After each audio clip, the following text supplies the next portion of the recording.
Imagine you found an investment fund that had never, not once, lost money in 20 years.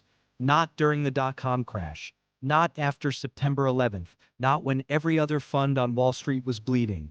This one just kept delivering, month after month, year after year. Steady returns, consistent, trustworthy, safe. People didn't just invest with Bernie Madoff, they begged to get in. He turned away more money than most banks ever saw, and on December 10th, 2008, Bernie Madoff told his sons the truth. None of it was real. Not a single dollar had ever been invested. The whole thing, $65 billion, was a lie.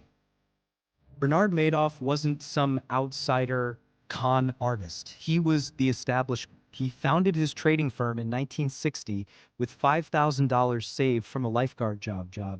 By the 1980s, Bernard L. Madoff Investment Securities was one of the largest market makers on Wall Street. He helped build the NASDAQ. He served as its chairman 3 times. He was respected, decorated, trusted, and he used every bit of that reputation to build something else entirely. A private investment advisory business, tucked away on a separate floor, kept almost entirely secret, where wealthy clients deposited money and watched it grow.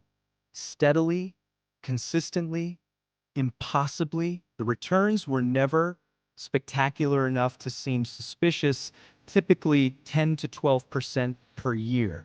Just better than the market. Just reliable enough that no one asked too many questions. That was the genius of it. A Ponzi scheme is simple in concept. New investor money is used to pay returns to old investors. No actual investing happens. You're not earning profits, you're just redistributing deposits. Charles Ponzi ran his version in 1920 for 8 months before it collapsed. Bernie Madoff ran his for over 17 years. Here's how he kept it going so long. First, he was selective. Madoff's fund wasn't open to anyone. You needed to be invited. Exclusive access made clients feel special, not suspicious. Second, he fabricated paper trails. His team generated fake trade confirmations, fake account statements, thousands of documents that looked completely legitimate. Third, he claimed to use a strategy called split strike conversion. It sounded technical, it sounded credible, it didn't exist, and when the market crashed and other funds lost money, Madoff just made up numbers that showed his fund breaking even. Nobody checked. Not really. Markopolos was asked by his employer to replicate Madoff's returns.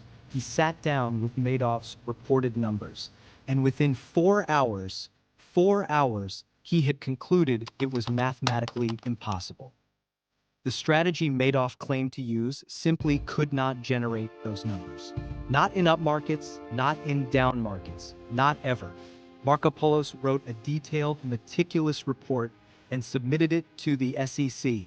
They ignored it. He submitted it again and again. Over 9 years, Markopolos reported Madoff to the SEC 6 times. He titled one of his submissions, "The World's Largest Hedge Fund is a Fraud." The SEC conducted 2 formal investigations.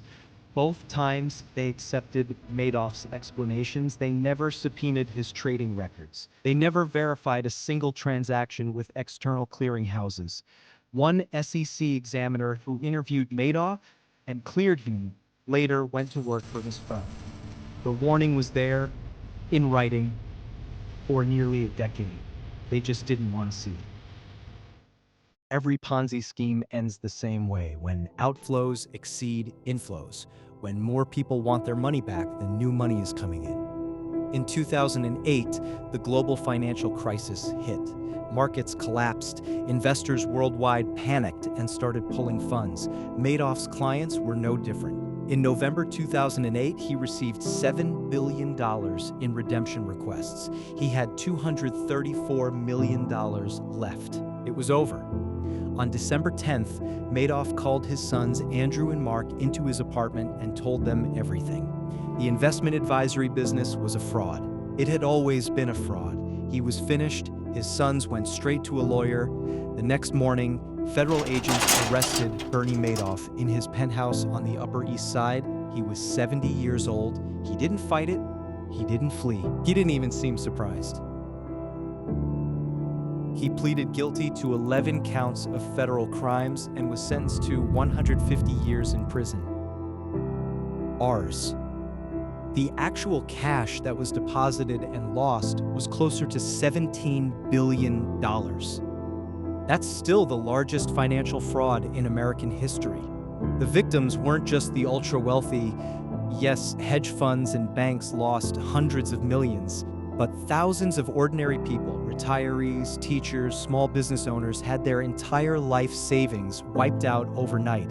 Charities were devastated. The Elie Wiesel Foundation for Humanity lost nearly its entire endowment. Dozens of Jewish philanthropic organizations were effectively destroyed. Madoff had cultivated the Jewish community, specifically using affinity fraud to build trust within a group. Some victims took their own lives. The recovery effort has been massive. Irving Picard, the court-appointed trustee, has spent over a decade clawing back funds, often from those who received more than they deposited. As of 2023, he has recovered more than $14 billion, distributed to over 40,000 victims. It's not justice, but it's something.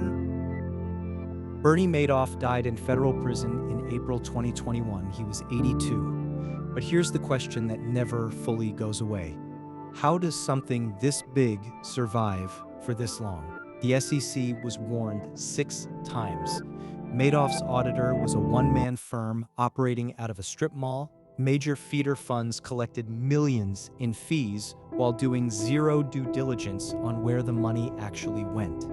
The reforms that followed, new SEC whistleblower rules, better auditor oversight, more frequent reporting requirements are real. But the incentive structures that let people look the other way when everyone seems to be winning, those haven't changed. Trust is the most exploitable asset in finance, and the next person to exploit it at scale probably won't look like Bernie Madoff. They never do.